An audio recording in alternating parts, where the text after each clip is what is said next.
Welcome back to the Kudlow Report. So, after Congressman Ron Paul's strong second-place finish in New Hampshire, he is winning plaudits everywhere. And I ask again this evening, can the GOP find a home for the principles of free market Austrian economic message? Let's ask the man himself, joining us now live, Texas Republican Congressman and presidential hopeful Ron Paul. Dr. Paul, as always, welcome back. Before we begin, sir, take a listen to what South Carolina Senator Jim DeMint told me yesterday.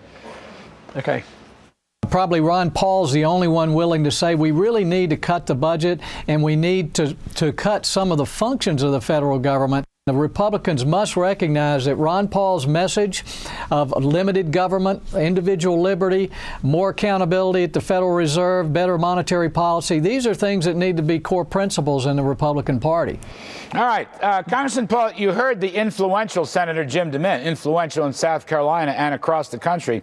Do you believe now, okay, after your semi-victory in New Hampshire, you had a good close second, do you believe that there's room in the GOP for your principles? Well, there better be, or there won't be much left of the party, because we're really talking about the fundamentals that they claim they believed in for a long time. I mean, for cutting spending and balancing budgets and sound money. I mean, that's what we've talked about, you know, all the way back to the 80s, but we never followed through is a problem. And then in the, in this century, in the first decade, we had the House and the Senate and the presidency. And I think we blew it. We doubled the size of the Department of Education. We had prescription drug program. And then we had that Sarbanes-Oxley. And I'm told that could have cost the business community $1 trillion. So, no, I think they better pay attention to those of us who believe in free markets and not just give lip service to us or, they're not going to do well. Congressman, Charles Krauthammer, of all people, wrote a very complimentary article about you. And I want to ask you about one of his key points. He believes that if you can't get the nomination, you should deliver one of the keynote speeches at the Republican convention to push your principles. Would you do that? Would you give a keynote speech? Is that something that appeals to you? Well, I think so. I don't want them to write it for me, but I appreciate Charles's comments. He's another fellow physician, I guess you know. So I think that's a real nice compliment. But of course, if I could write the speech, I think I'd be very interested in doing it. All right, good. Now, on to South Carolina. As you know, it's a pro-defense state. There's a lot of military bases, there's contractors, there's builders. You have a relatively anti-war message. Are there going to be difficulties on that point? You're closing pretty good, but is the defense message going to be difficult for South Carolina primary voters? Well, so far I don't think so, because we have ads running down there, and I think that's helped switch some people over.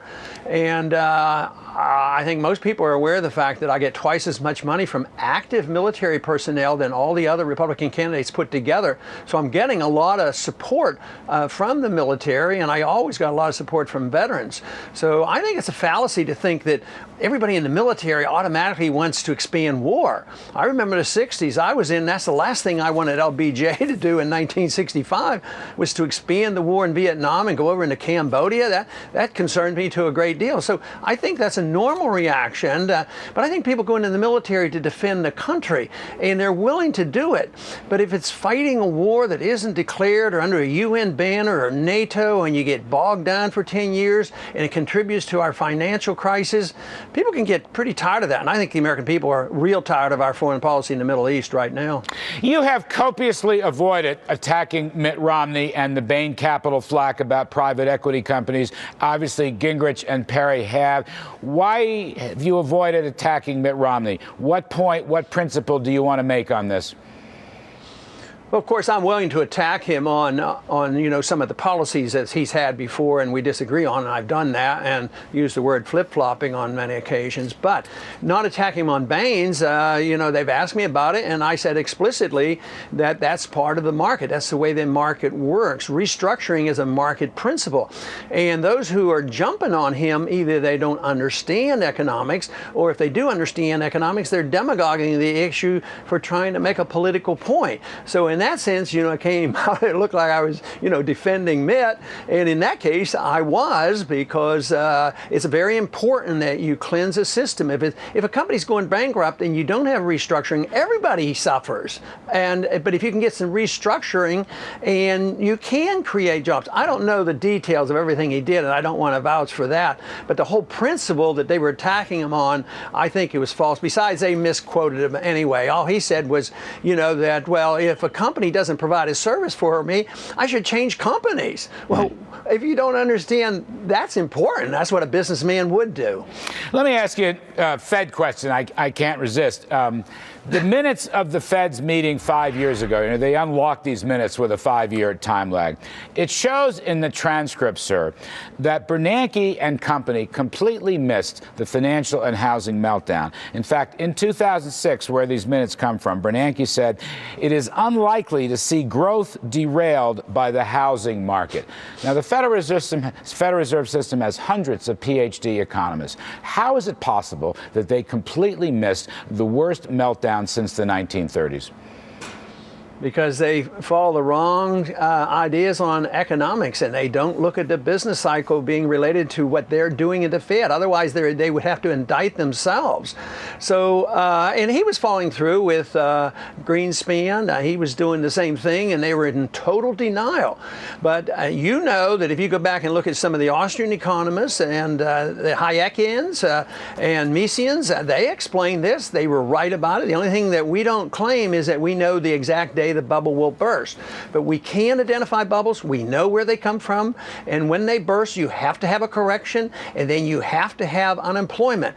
But the more you interfere with the correction, the longer the correction lasts. And this is why this correction is lingering, and why if we don't get more people to understand the business cycle, the fact is, I think you make an important point. They have hundreds of economists all through the university system, but they know they don't get the job unless they say what the Fed wants them to say. There's no independence. So don't ever expect independent thinking at the Federal Reserve. They're there to defend a policy that is a total failure and has been, and we have to change it. All right, we have to change it. Many thanks, Congressman Ron Paul. Sir, good luck on the campaign trail.